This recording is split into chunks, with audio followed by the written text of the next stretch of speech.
On this episode of In the Paddock, we are checking out Matt's beautiful C10.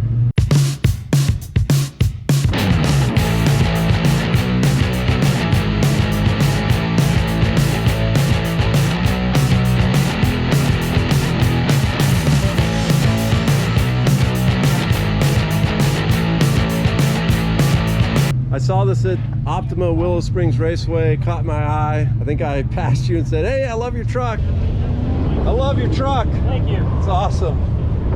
Yes, exactly. So I'm excited you're here at NMCA Autocross. Tell us about this thing. It's a 1970 C10. Had it for 7 years. It was an eBay find. It was multiple different colors, barely ran. I bought it on a whim. I wasn't even looking for a truck. I was looking for something to follow with equipment. Bought it, fell in love with it, and since then it's been 7, 8, 9 years in the making now since I've been building this thing.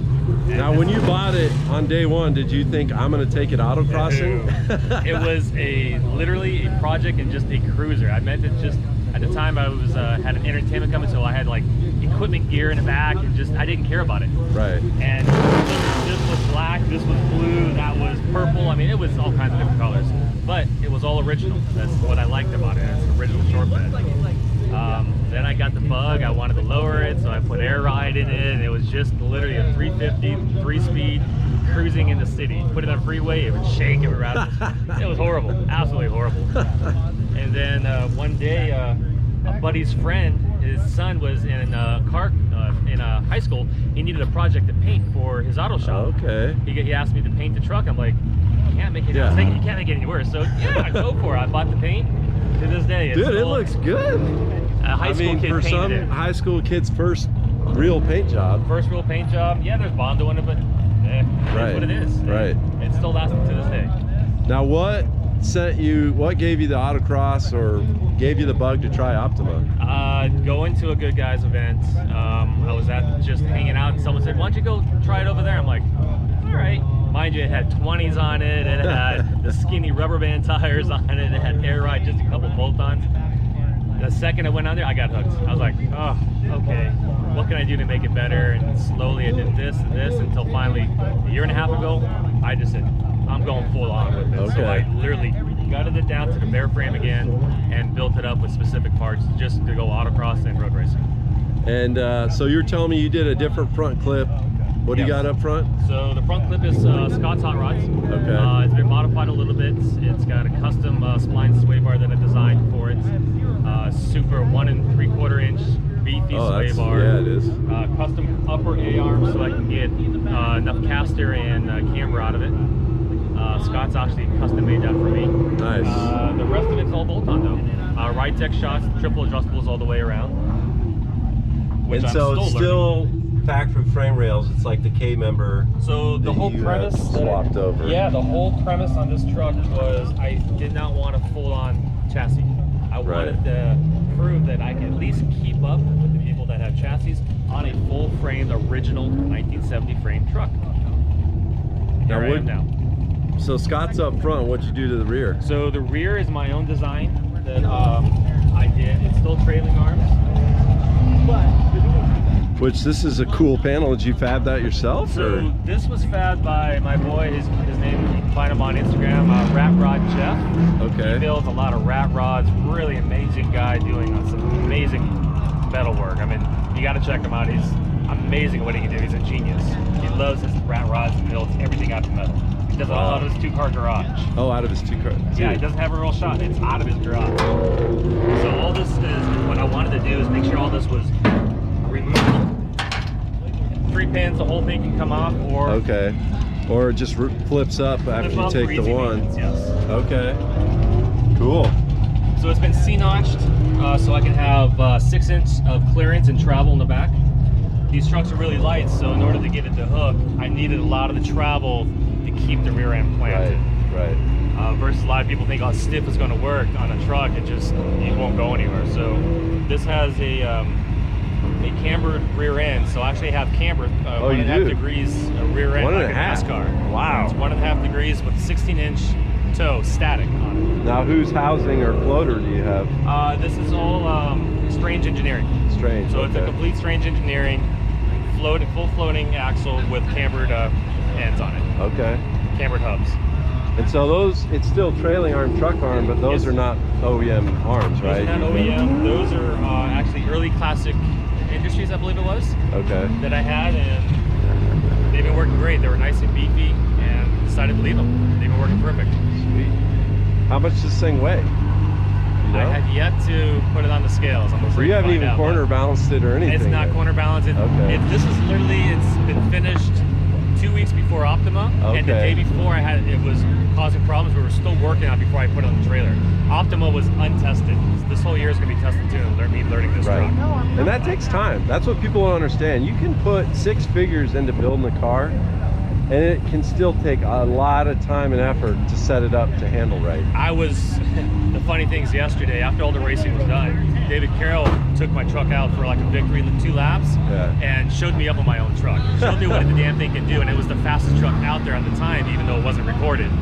Out there, I'm like, okay, I need to get better. Right. Well, and you will.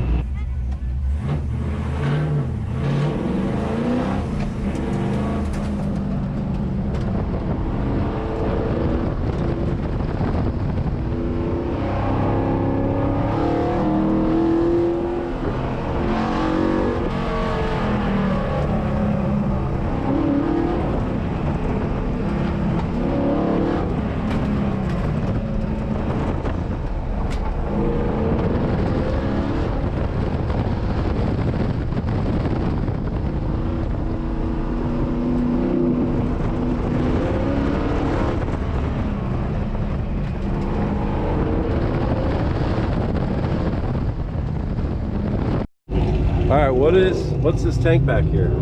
So this was something that I had fabbed up a long time ago, moving the gas tank out from when I originally had the first build. The gas tank is right smack down here underneath stock, not stock location, but moved back in the back. Right. It's a Boyd's tank that I custom designed to keep it tucked up there, and still holds 18 gallons. Oh wow. And all my fuel just comes in here.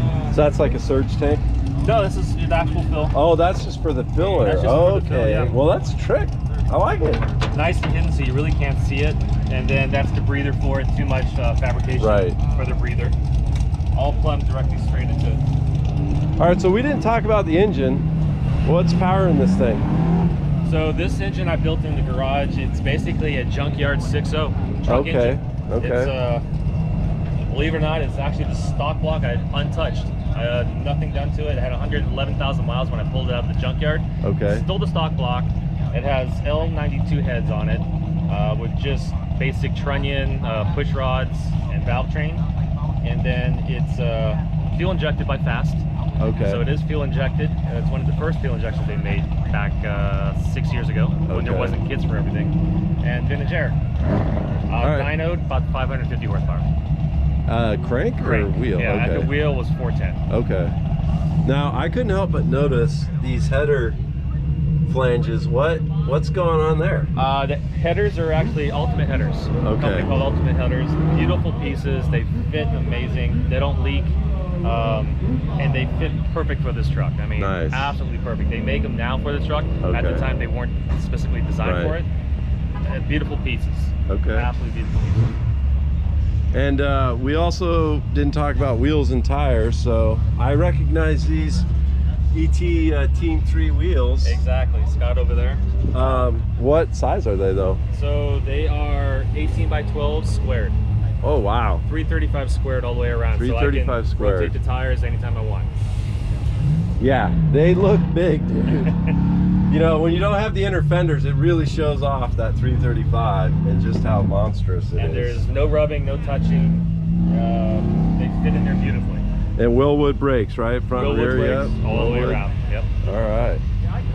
Well, any other cool stuff I forgot to ask about? Other than that, it is a 6-speed truck, Magnum T56. Everything in the interior is pretty stock, pretty basic, except for some seats and a little bit of paint. Right. Just trying to be understated about it. I mean, I want to try to keep as much as original sheet metal. It's all metal, no fiberglass in this thing. It's probably a heavy truck. Well, I look forward to hearing how much it weighs. It looks great though. I'm curious too. We're gonna find out here when I get back home. Okay. I'm gonna assume right around 37 probably. Okay. 38. It should be under 4. Yeah, all steel, so it's still going to be up there, I guess. I would think so. All right, Matt. Well, thanks for showing us your truck. I appreciate it. Can't wait to watch us run around the track some more today. And Awesome. yeah, that's a wrap.